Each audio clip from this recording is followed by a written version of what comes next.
sejam bem-vindos ao Eu Leio Gibi, meu nome é João e este é o bate-papo quadrinístico. E a ideia aqui dessa conversa, desse bate-papo quadrinístico, é nós conversarmos um pouquinho sobre a diversidade nos quadrinhos. Seria ela relevante ou não seria ela relevante?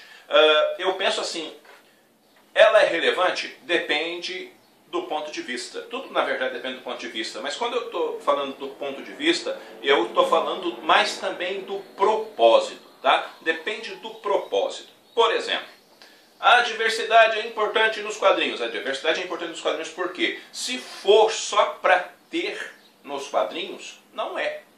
Tá? Não é. Eu sinto muito, mas se for só para ter, não é. O que eu estou querendo dizer com isso? Temos personagens negros, temos personagens brancos, temos personagens asiáticos, temos personagens homens, mulheres, blá blá blá blá blá blá blá blá blá blá blá. Tá, tranquilo.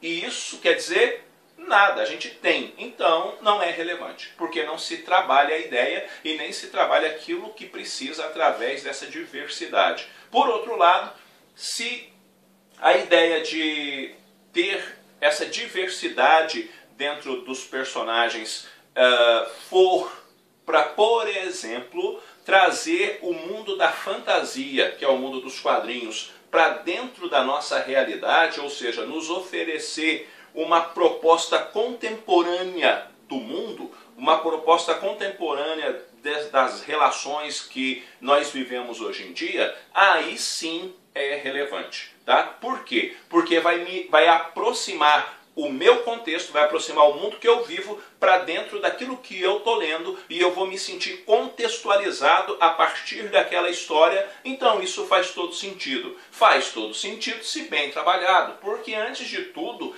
antes de qualquer coisa, o primoroso para a gente que lê os quadrinhos é que a história seja boa, né? Porque primeiramente nós estamos atrás de boas histórias e se dentro dessas boas histórias é trabalhado bem a diversidade, aí fica bacana, tá? E quando eu falo de diversidade, eu estou falando, por exemplo, de diversidade étnica, diversidade religiosa, diversidade cultural, por que não? Diversidade social, tá? Todo dentro desses aspectos, para não limitar o negócio a uma ou duas coisas, como por exemplo, étnica ou sexual, que é o que se mais discute hoje em dia, né? E eu acho que isso é mais amplo, tá? Tem a questão social, tem a questão religiosa, tá? Mas não é assim, mas é claro que é assim, você tem um demolidor católico, você tem uma vampira batista, você tem um Wolverine budista, você tem uma Kamala Khan que é muçulmana. Sim, isso é profundamente diverso, né? Então,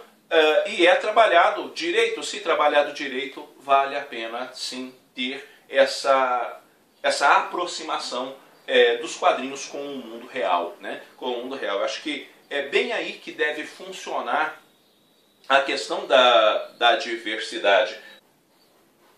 Eu acho que se a diversidade ela for trabalhada de uma maneira orgânica, a galera aceita e o personagem cai na graça do povo. Tá? O que é orgânico? Trabalhado de forma natural. Tá? Apresenta o personagem, desenvolve o personagem, mostra o potencial do personagem e aí o pessoal se interessa pelo personagem. Se for para catar o personagem e enfiar a goela abaixo das pessoas, isso aí só dá crítica, isso só dá bate-boca, isso não resolve o problema e tampouco vai trazer qualquer aproximação real porque está sendo forçado sobre as pessoas quando deve ser trabalhado de forma natural. Por exemplo, o que é o orgânico? A Miss Marvel é orgânico, tá? Que é a Kamala Khan. Apresentou a personagem, mostrou o contexto dela, qual é a realidade familiar dela, tudo aquilo é trabalhado de uma forma primorosa. E aí você vai criando aquela simpatia, aquela empatia pelo personagem e você vai tendo prazer na leitura e você vai conhecendo o mundo dele e fica bacana, sabe? E eu acho que a Miss Marvel é um bom exemplo disso. O Miles Morales também é um bom exemplo disso, sabe? Bem assim, trabalhado, chega perto da pessoa, mostra aquilo de uma forma consistente. Dentro, por exemplo, de diversidade sexual, você pega o Hulkling e o Wiccan, né, que é um casal homossexual nos quadrinhos. Não é uma coisa forçada, é uma coisa orgânica, é uma coisa bem trabalhada, que você lê vai tudo tranquilo, sabe? Não tem essa coisa do, que tem que empurrar ali. Não, trabalhe direito o conceito, trabalhe direito o contexto, trabalhe direito aquilo que está sendo proposto, que eu acredito sim que as pessoas vão ler o quadrinho com certo prazer e vão simpatizar sim com os personagens, e independentemente se eles são negros, asiáticos, se são homossexuais, se são heterossexuais, se são ateus ou se são de algum tipo de confissão religiosa e por aí adiante. O que eu penso sobre isso é justamente essa coisa de fazer direito, propor isso direito, e não só para, vamos chocar o pessoal fazendo isso, vamos chocar o pessoal fazendo aquilo, vamos enfiar um personagem novo aqui fazendo aquilo. Não acho que seja esse o caminho, sabe? E para ter visibilidade, vamos pegar um medalhão da editora e vamos mudar a etnia dele, vamos não sei o que, tal, tal. De qualquer jeito, mas se você faz isso de qualquer jeito também não é bom. Não é essa a proposta, acho que não é esse o caminho, porque isso muitas vezes até afasta os leitores, porque é feito a revelia de qualquer maneira. Eu penso que se for feito bem, vai dar certo. Algumas pessoas muitas vezes dizem que o ideal seria então criar novos personagens. Talvez, dependendo do que se quer abordar, não seja o ideal criar novos personagens, mas se trabalhar com personagens que já existem. Por exemplo, tem a Misty Knight, né, que é uma personagem negra, assim, na minha opinião, profundamente carismática e que pode ser trabalhada muito bem dentro dos quadrinhos, incluí-las em equipe, de repente fazer uma minissérie dela, ver como é que é a resposta do pessoal para tentar, quem sabe no futuro, uma mensal dela, assim, bastante urbana. É uma personagem muito interessante.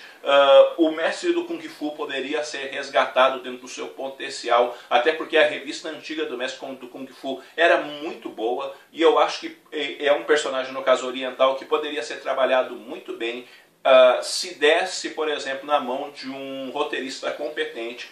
Poderiam surgir excelentes histórias por meio do Shang-Chi, e com isso construir ali também e trazer personagens novos, estruturando esse novo momento para o Mestre do Kung Fu, e seria uma resposta bacana, sabe? Ou seja, há personagens bons que são às vezes esquecidos ou às vezes abordados de uma forma muito pobre, e há personagens que são criados só porque precisa ter ali essa diversidade e que acabam não sendo expressivos. Então, não é o caminho enfiar a goela abaixo do leitor. O caminho é trabalhar isso direito para que o leitor abrace o personagem, sabe? Eu acho que esse é o caminho, e aí sim a diversidade é bacana. Sim, eu acho que nós podemos ter, sim, muitas revistas em quadrinhos protagonizadas por mulheres e por aí adiante, sabe? Sim, nós podemos, sim, seria muito bacana.